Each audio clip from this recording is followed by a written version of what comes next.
Good evening, everyone. Welcome back once again to Vicious Rants. And of course, I am your host, YouTube Messiah, off and imitator. Never duplicated Suicide Team Vicious. We're gonna go with Raw this week. Was in Hartford, Connecticut, and this is a damn good episode of Raw, I dare say. Well, before we do, we're gonna switch gears and talk about last week via the SmackDown Rewind and the big highlights from last week's SmackDown. Austin Theory and yes boys, the two most tastiest snacks in all of SmackDown. Austin Theory and Pretty Devlle had a trios match against the Brawling Brutes, and damn, this was a good match. I thoroughly fucking enjoyed it. I liked it a lot. Theory and Pretty Devlle, they got the win. Not much of a shocker there. Gallows and Anderson had a tag match against Hit Row. This came to be because of some backstage bickering and a Twitter fight between Meechum, Mia Yim, and B-Fab over on the Twitter. And, well, yeah, all that happened. Gallows and Anderson got the win. And then we had a Grayson Waller effect talk show segment with Asuka coming out as ever so she can. And then Io came out and, ooh, baby. Io and Asuka going back and forth with each other. And just the whole time watching, I'm just like, I need to learn the language. Damn. This sounds intense. And then pretty much the rest of the women's locker room came out all saying, no, I'm going to win Miss Money in the Bank. I'm going to be Miss Money in the Bank. I'm going to be Miss Money in the Bank. And then Lacey Evans came out with a new look and attire, looking like a female cosplayer, looking like a female cosplaying Sergeant Slaughter, which, and I use those exact words explicitly because of the fact that Sergeant Slaughter's daughter wound up putting out a whole bunch of shit about Lacey with that look. And then Lacey just throwing shade back saying, I was a real Marine. He wasn't. Like,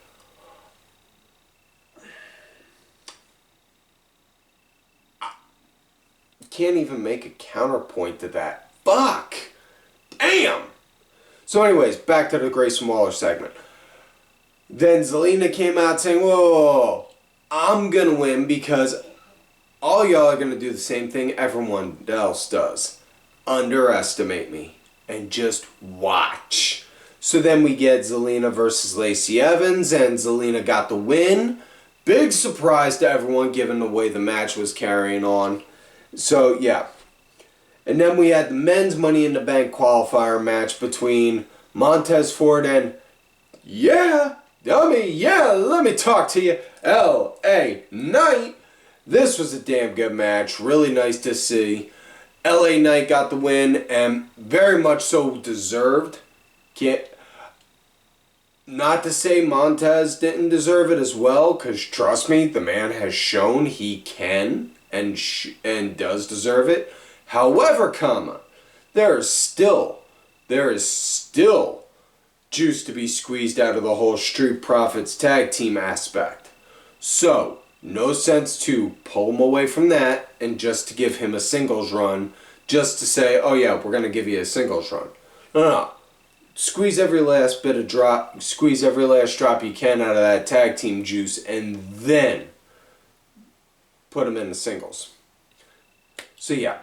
And then SmackDown ended with the Roman Reigns 1,000-day championship reign celebration, which the God King himself, Triple H, came out, presented him with a new title, which had a lot more gold look on it. Not with a lot more gold and black leather on it. And let me say this about that. A lot of people shitting over the idea, oh, it's the same title design. It's just the same title design. Oh, we should have a different title. Yeah, you should give a different look. Okay, listen, I see that, and I see your point, and I see your argument. And yeah, you could say, well, they've had the same design since The Rock debuted the new title look 10-something years ago. However, let's just put things into perspective and a little context. They went through logo design, logo changes over the course of that time. So, hence why they went from the original scratch to the then bold line one. And then the bold line one with the little slash scar looking thing. And then they did the brand splits. So then they made the Universal title, which looked the exact same, which I had no fucking problem with.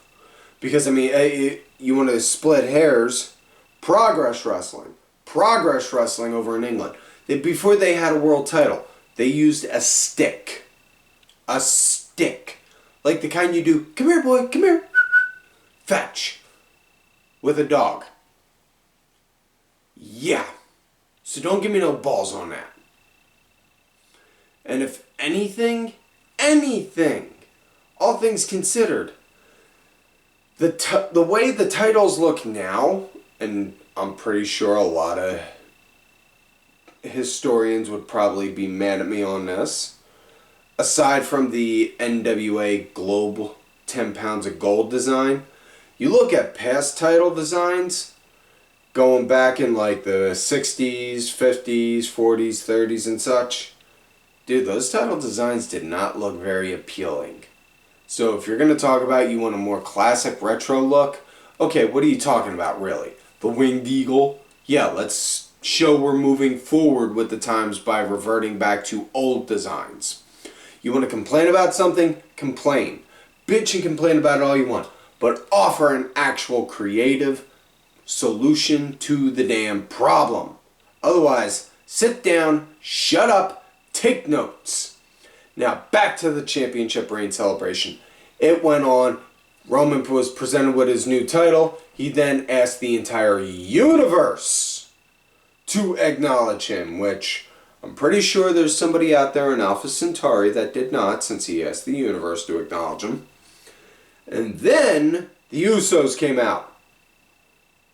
And then Roman's like, whoa. Jay, kick your brother. You heard me. Jay, kick your brother. Kick him. Like he did me. Like he did me, and he cost me my tag team titles. And then Jimmy wound up basically saying, no. See, what I did was for you, because we're family. Family looks out for each other. And the way you've been acting and treating us, you ain't been acting like family, man. Listen, come on home. We can fix this. All of us, including you, Solo, all of us. I'm paraphrasing, mind you. So come on, bring it on in. And Solo just sitting there silent like, who do I... What? And then Roman just gives a hug, hugs Jimmy, like, we're all good, we're family again.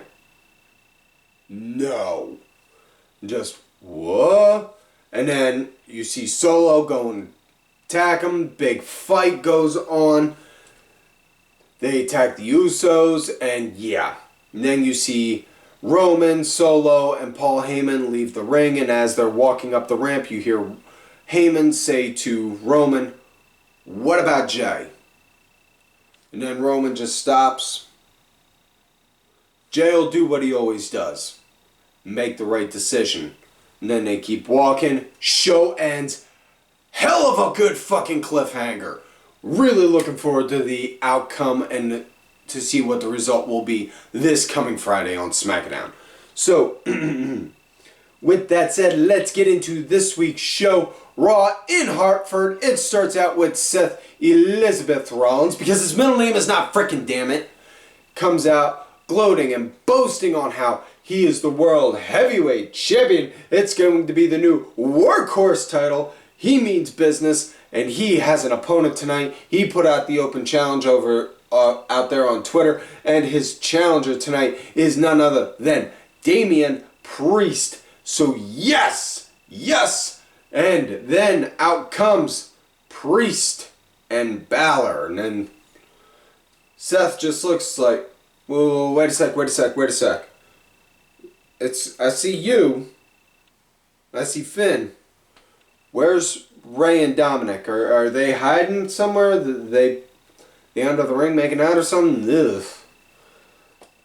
And I was just waiting for the hide the zucchini joke, but apparently that wouldn't have been PG enough, I guess. Yeah, but either way. Then Priest talking about how he's gonna beat Seth later on tonight. He doesn't need anyone with him to do it. And then Seth saying, well then, big man, you say you don't need anyone with you. Put your money where your mouth is. How about you keep your boys out of our match tonight? Because he does not have the best luck being around me in big title matches. Pointing to Finn, emphasizing Finn's shoulder problem. Finn's shoulder injury he got. Excuse me. Then Priest says, whoa. Easy, buddy. Alright. I accept. And tonight, you're going to go down as having one of the shortest reigns in WWE history. And then Seth just laughing it up because he got what he wanted. And then just saying, yeah, but at least my reign is longer than his. Pointing at Finn's, whose Universal title reign was only 24 hours. So yeah. So now let's get into the first match of the night. Becky Lynch going against Sonya Deville in a Money in the Bank qualifying match. And, I can't help it. Anytime I ever see Sonya Deville come out in her ring gear, it just brings back memories. Memories of my college years. Memories of my college years when I was running around chasing after this one dominatrix chick. Fun times. Interesting scars, by the way, as well. But that's a story for another day. As far as this match goes, well, Sonya, she was leading at the start of the match. It was going good, real nice, good pace and flow. And then Trish and Zoet came out. They were just standing at the entryway. And then they came out and then they cut the break. They come back from break. Becky, she's leading the pace after the commercial break. Match comes to an end when when Sonya, she's on the middle rope, goes to jump and do a high knee onto Becky. Becky catches it, counters, hits the manhandle slam 1, 2, 3. So that's it. Your winner and going to the Money in the Bank match, Becky Lynch. Next matchup we got Kevin Owens versus Gunter, and this came to be because of a backstage interview segment. Excuse me. Kathy Kelly was interviewing Kevin and Sami, and then out comes Imperium again, and then Kevin, oh, you guys did it again. You did it again. No one said your name, but you showed up. You broke the unwritten rule again. I didn't say your name. Did you say their name? No. See, I didn't say their name. You didn't say their name. She didn't say her name. You guys don't need to be here. And then Gunter gets in front. You have a discipline problem. You lack discipline. Whereas I am full of it. And perhaps I should bestow some upon you. Okay. How about this? I don't handle my problems back here like this. I handle my problems out there. So you know what? You have an issue with me? Let's go to that ring. We'll take care of it. So then we get to this match. And, man, right at the start, real good, solid. Kind of had a nice little technical feel to it. And then Gunter, he was leading into the break and post, where it was just like a beating, like a ass whooping. Owens, he was fighting from the ground up, man. It was like for every one shot he threw, Gunter, he was throwing 3 back. And it was just, wow. It was damn good. I can't put it any other way than that. It was damn good. Match came to an end when Owens and Sami Zayn, they got into a fight with Giovanni and Ludwig Kaiser outside of the ring. Kaiser rolled into the ring. So did Owens. Owens popped a stunner on Kaiser. And then as he's doing that, Gunter then capitalized by doing a quick roll-up. 1, 2, 3. Yeah. A fucking roll-up. Fuck. Hate roll-up finishes. Anyways, next up we got Ronda Rousey and Shayna Baszler having a tag match against Kayden Carter and Katana Chance, the TikTok girls from NXT. Joy of fucking joys. Yeah. Well, so they're basically going to break the new girls in by giving them a good old-fashioned ass whooping, which they did. Now, I will say this, while they did get their asses whooped, I was thoroughly surprised because it wasn't a squash match and the TikTok girls were surprisingly holding their own in a good match and actually had a chance to show what they could do. So, was it a squash match? No. But was it a very obviously predictable who's going to win match? Yes. That's not really a big concern for me because if you use, and I'll use comic books as an example, you know for a fact Spider-Man's always going to beat the Green Goblin. Superman's going to beat Lex Luthor. Captain America is going to go and punch a Nazi in the face. Okay. So you already know what's going to happen in the end. Good guy wins, the bad guy loses. This person's going to win and this person's going to lose. You already know on how that's going to happen. But the in-between on how it happens is where the real story is, and that's where the fun part is for me. So that's the part that I love about wrestling and stories, is the in-between. You know? And Kayden and Katana, they had a really good, they put on a good match. And as much as I give the TikTok girls a lot of bullshit because, well, saying that, yeah, you just enjoy life and you're doing these little silly TikTok dances and shit, I'm too old for that kind of shit. Just, yeah. Yeah, not me. Not me. Anyways, match came to an end when Shayna Baszler Shayna Baszler choked out Katana Chance using the Karabuta Clutch. Easy for me to try and get out there. So yeah, next up we got Ricochet versus Shinsuke Nakamura, and holy fuck, was this a damn good match. Fucking awesome. I can't put it any other way than that. Just 2 fucking words. Fucking awesome. If you're going to go and watch any match on Raw tonight, any match from this Raw, watch this. Please, for the love of fucking God. Really good back and forth. Ricochet, he was leading into the break. High action, non-stop, post-break. If I had to make a complaint, though, and I try not to complain just for the sake of complaining, but the match came to an end via a DQ when Bronson Reed came in and attacked both. And there's story to it. I'll give you that. It was before the match. There was an interview. There was some backstage talk where Ricochet where Bronson came over to Ricochet saying, "How could you be in the Money in the Bank and I'm not?" And then Ricochet, "Well, I won my match. You didn't." Basically. And then Bronson, "Well, I guarantee if I went against Nakamura," and then Nakamura comes in, "you would lose again." So yeah. Reed came out, destroyed both, hit them with the tsunami splash, so yeah. Next up we got Miss Money in the Bank qualifying match. Zoe Stark, with Trish, going against Natayla, and Zoe pretty much was leading. It was one-sided the entire time. At one point, Natty jumped around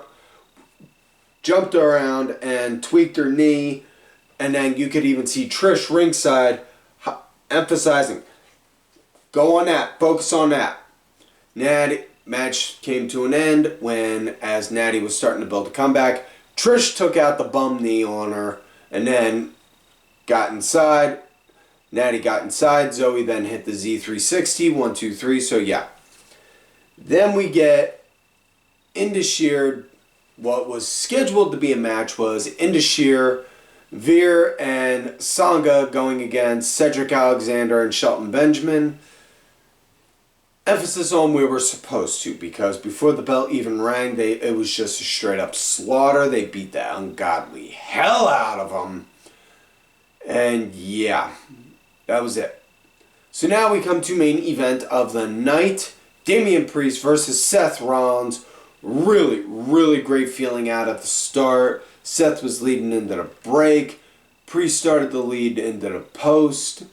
And Priest started leading into the post break and into the second commercial break as the match went on. Both guys really giving it their all. It was a great, great match. I fucking loved it.